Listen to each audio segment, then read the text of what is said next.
All right, in this video, we're going to specifically talk about the absolute value functions. And it's kind of a review because we've gone over this all together in different sections, but we want to kind of put it all together into one section so that you really understand the absolute value. Now, the definition of the absolute value function is actually a piecewise function. So it's going to be equal to x if x is greater than or equal to 0, and it's going to be equal to negative x if x is less than 0. And we've looked at this function. It's one of our toolkit functions, but let's go ahead and look at what this looks like. So I'll plot this first one here. If x is 0, y would be 0. And if x is 1, y would be 1. So over here, 0, 0, over 1, up 1. And we know that it looks like this. Now if I plot this down here, so this would be only for values less than 0. So again, you always put in your endpoint. So the opposite of 0 is still 0. But here if I plug in negative 1, the opposite of negative 1 would be 1. So over negative 1, up 1. And so it looks like that. And so notice on this one, on this part, the slope is 1. And on this part, the slope is negative 1. All right? So when I have a graph, one of the things that I may want to do is find my x and y intercepts. So if I have problem number 1, y is equal to 2 times the absolute value of x minus 3 plus 4. Now, first of all, I know it's an absolute value. So this is the absolute value of x as my parent function, and it's going to look like this. All right? So now I'm going to have, it's going to be shifted over. So if I let x minus 3 equal 0, I get x is equal to 3. So it'll be shifted over to the right 3, and then up 4. And then my slope here for my lines is going to be 2. And so if I go to graph this one, it will be shifted over 3 and up 4.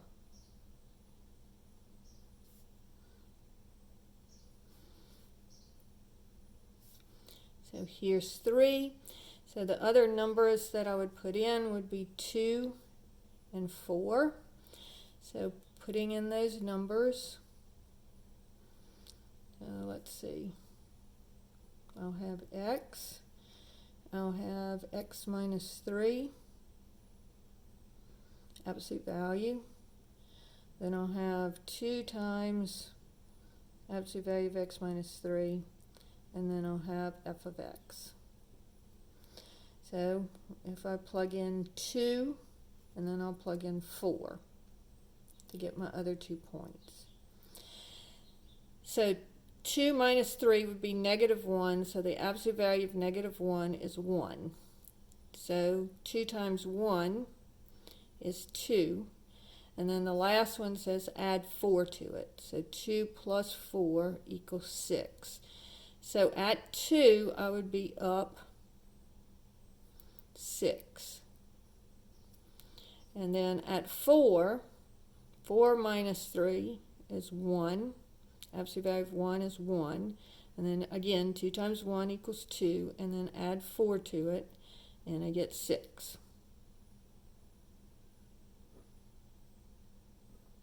All right? So that's what that one looks like. Now notice on this one, there are no x-intercepts. If I wanted to find my y-intercept is where x is equal to 0. And it's going to be kind of off the page here, so I won't plot it, but I'll show you how to do it. So x-intercepts, remember, are where y equals 0. So I'm going to let y equal, excuse me, not x-intercepts. I'm going to form a y-intercept where x equals 0. Sorry. So I'm going to let my x equal 0. So 0 minus 3 would be negative 3. Absolute value of that would be 3. So then 2 times 3 would be 6. And then 6 plus 4 would be 10. So it's going to hit the y-axis way up here. 6, 7, 8, 9, 10. And I'm sorry, these two graphs are kind of running into each other. But here would be my y-intercept if I'm looking for that. Okay? Problem number 2. Let's say that I have the formula f of x is equal to the absolute value of 4x plus 1 minus 7. Okay? So notice this one is shifted. Now be careful here because this one is a little bit more complicated. So this one is going to be, first of all, we know that it's an absolute value is the parent function, so it's going to be a V shape. We also know that 4x plus 1 has to equal 0. So be careful here because this whole thing is in the absolute value sign. You can't just do x plus 1 and knock the 4 off. So when you're doing your shift, you have to set that equal to 0 and solve it. So that would be subtract the 1 and then divide by 4. So I get x is equal to negative 1/4. So this will go over to the left, negative, 1/4. 1/4 to the left, or negative 1/4. And this one will go down 7. All right. So now this one, if I go to graph it, it's going to go, this is 1, it'll go 1/4, so about here, and then down 7. 1, 2, 3, 4, 5, 6, 7. So that's there. Now, notice that this one, so this is 1/4 is my x here. So when I go to plot my points, I'm going to go ahead and make it 0 and negative 1, just the next two that are closest to this point. And that will also give me my y-intercept because I'll be letting x equal 0. So I'm going to have x, I'm going to have absolute value of 4x plus 1, and then I will have my function, absolute value of 4x plus 1 minus 7. So if I let x equal 0, 4 times 0 is 0 plus 1 is 1. So this would be absolute value of 1 is 1. And then if I subtract 7 from that, I get negative 6. So when x is 0, y would be negative 6. Then if I let x equal 1, this would be, excuse me, not 1, negative 1, because this would be the point negative 1 here. This is negative 1/4. And so I would have negative 1 times 4 would be negative 4 plus 1 would be negative 4 plus 1 is negative 3. Absolute value of negative 3 is 3. So then I have 3 minus 7 equals negative 4. So 1, 2, 3, 4. So negative 1, it's 4. And notice it's not the same value that I had before because I'm 1/4 of a step away here and I'm 3/4 of a step away from here. But you want to put in integers, not fractions. All right? Now, the other thing that they may ask you to do is find your x x-intercepts. And when you find your x-intercepts, you let y equal 0. So this is going to be 0 is equal to the absolute value of 4x plus 1 minus 7. So remember, when we're solving these, two lines, two equations. But first I have to isolate the absolute value. So I'm going to add the 7 to both sides. And so that's going to give me either the stuff in the absolute value has to equal 7, or the stuff in the absolute value has to equal negative 7.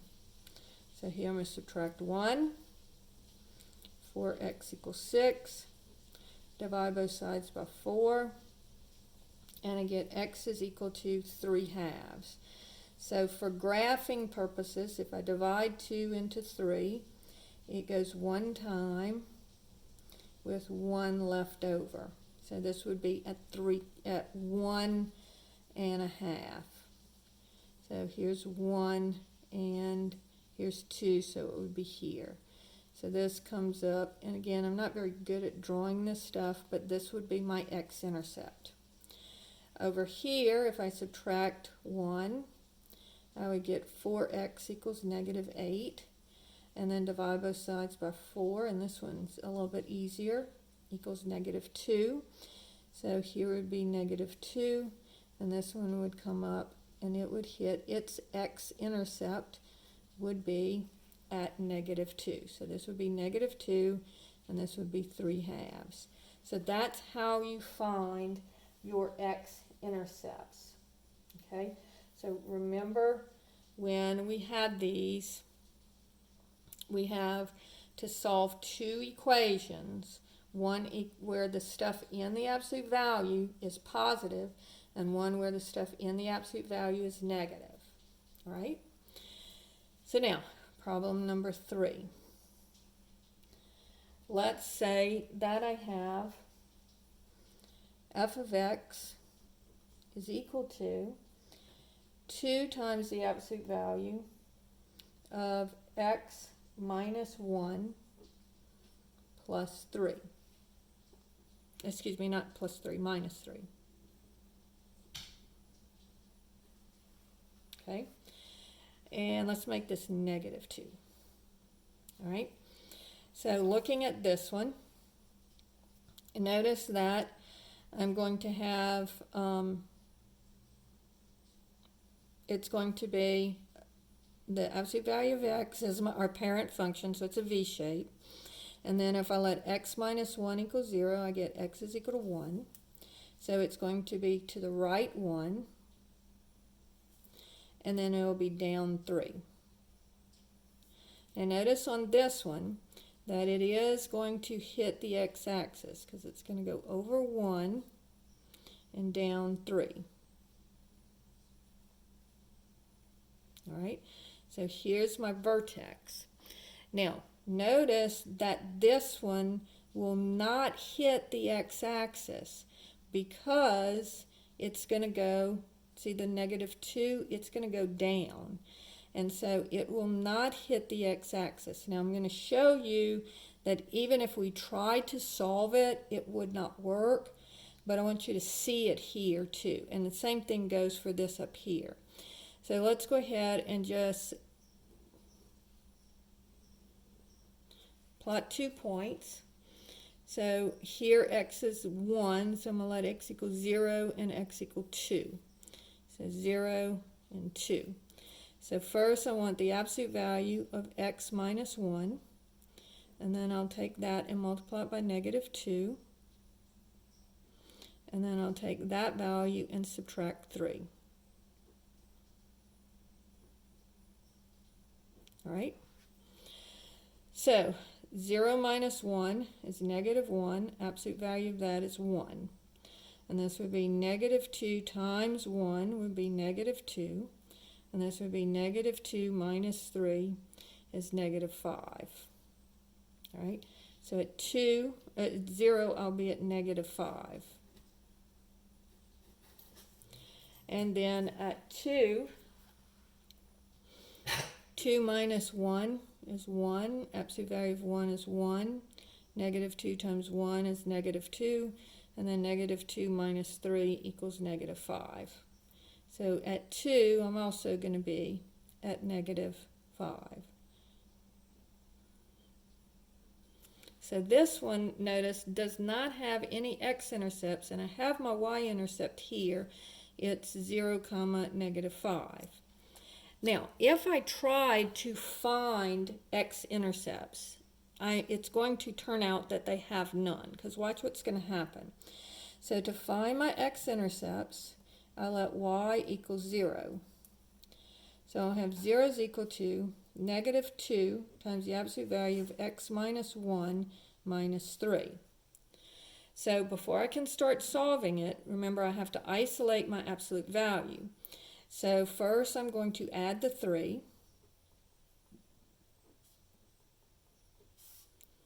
And then I'm still solving for my absolute value, so I have to divide by negative 2. So I get negative 3 halves is equal to the absolute value of x minus 1. Now, can an absolute value equal a negative number? No, it can't, so it's the empty set. And notice, I didn't even really need to do this. I just wanted to show you that even if you're not being careful and you're not watching, that you're going to get no answers for x-intercepts anyway, because notice it does not hit the x-axis at all. Now the last thing in this section is if we start with a graph.